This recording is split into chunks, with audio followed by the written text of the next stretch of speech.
الواقع ببلدية بوهمدان في ولاية جالمة هو معلم سياحي بامتياز أصبح يستقطب العائلات من كل ربوع الوطن للتعرف على خصائصه ومميزاته الجمالية والتمتع بإبداع الخالق. عصام بن منية.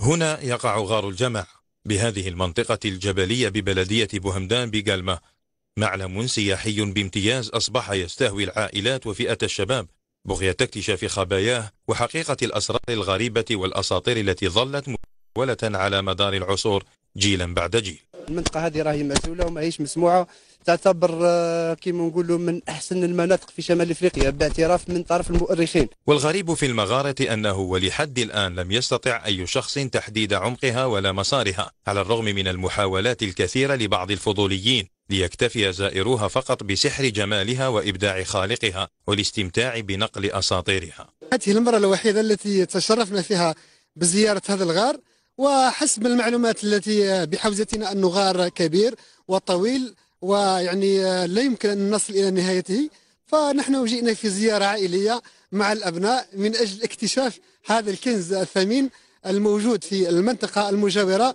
ونحن نجهله لحد الساعة. دعوات أطلقها المواطنون إلى الاهتمام بهذا المعلم السياحي.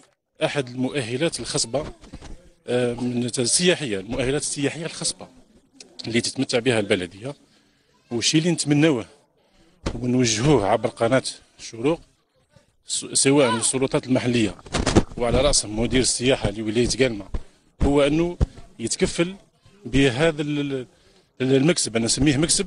ويتمنى سكان ولاية جالمة أن يكون غار الجماعة فرصة لالتفاتة السلطات إلى منطقتهم وانتشالها من العزلة والتهميش.